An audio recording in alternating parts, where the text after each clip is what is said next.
Hi, and thank you once again for joining me here at the Forest of Arden. Today, a really interesting video. We're going to show you how your head can help you hit longer drives from the tee.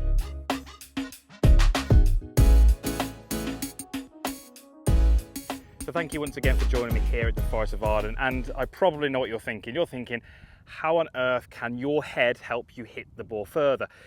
And it kind of can in a way. Rather than the head helping you hit it further, what we're really going to do in this video is show you some things in your golf swing where your head might actually be robbing you of distance. It might be holding you back from achieving the distance that you can hit it. If we take a look at the longest hitters of the golf ball, we can look at that on the tours, the world tours, but we can even look at the world long drive golfers because they obviously do that exceptionally well. We see some traits in what they tend to do, and we see some head movements that they tend to have. And very often we don't see those head movements in the amateur golfers who don't realise their full potential. So let's go through the first thing that you need to allow your head to do if you're looking to hit the ball as far as you can. You need to, in the backswing, allow your head to rotate away from the target. That rotation can be, in some cases, up to 20, 30 degrees. If you take a look at a slow motion golf swing of Dustin Johnson, you're going to see this fantastically well. His head will rotate by, I'm going to guess, some 20, 25 degrees in the backswing. Why is that important? Well, it allows him to get a good rotation, and it will allow you to get a good rotation through your upper body. If my head is staying too much down towards the ball with very little rotation, it's going to limit how much I can turn my shoulders.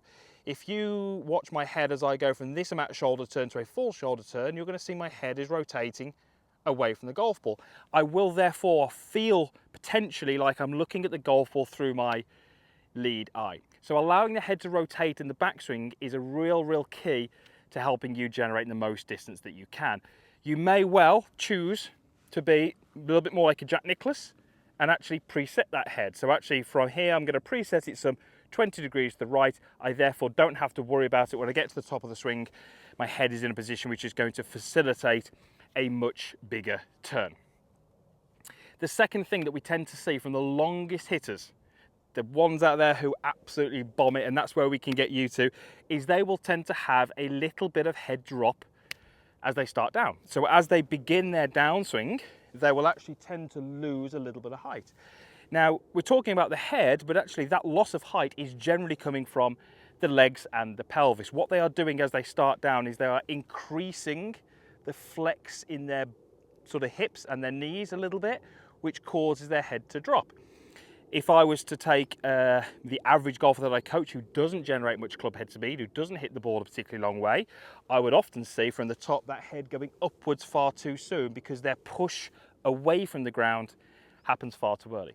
So once you've allowed that head to rotate in the backswing, don't be afraid to feel like you're allowing your pelvis to drop a little and your head is also going to drop a little. What we're actually doing here is we're allowing our pressure to transfer to our lead side a little bit more efficiently. So allowing the head to drop in the downswing is a trait that we see for the longest hitters. The final thing that could help you hit the ball a little bit further, and this one's a little bit more difficult to practice, but the longest hitters would tend to have the head moving a little bit up and back through impact.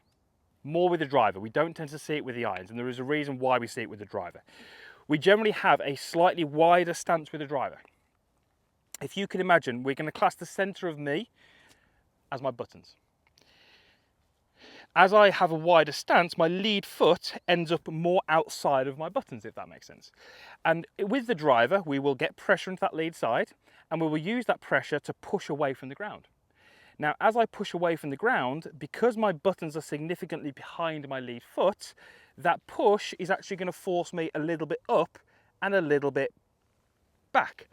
Therefore, my head going up and back is a result of me actually pushing and extending with some force through the golf ball.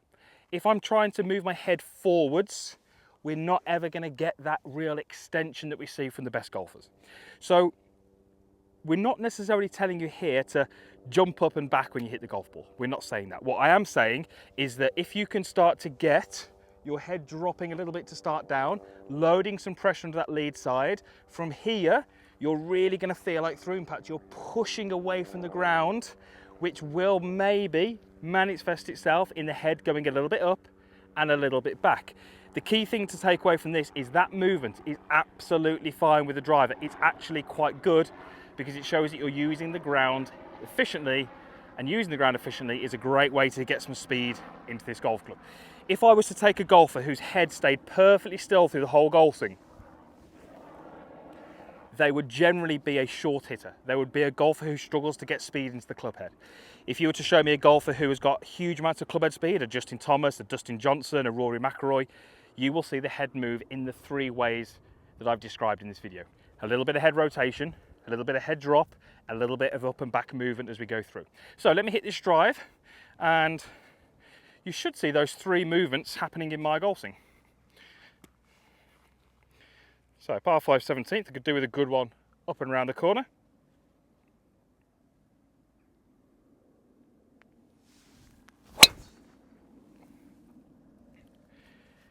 Might have just taken a little bit too much off there, but if I carry that tree, it might be in the left rough and it might give me a shot into the green. So allow your head to let you hit the ball as far as you can. Keeping it too still is definitely going to rob you of distance. Make sure you don't fall foul of that. Make sure you allow that head to rotate, drop, move up and back. It's definitely going to help you hit a little bit further from the tee. Just be a bit freer with your head. Don't keep it so fixed in one place. Allow it to move as you're starting to generate some more speed through your body. Usual stuff is below. Thank you very much for watching. Comments box, like button over here, my logo, click that. That will allow you to be a free subscriber of the channel. Loads more content coming each and every week. It just means you won't miss any if you do click that subscribe button. Thank you for watching. We'll see you back here again soon.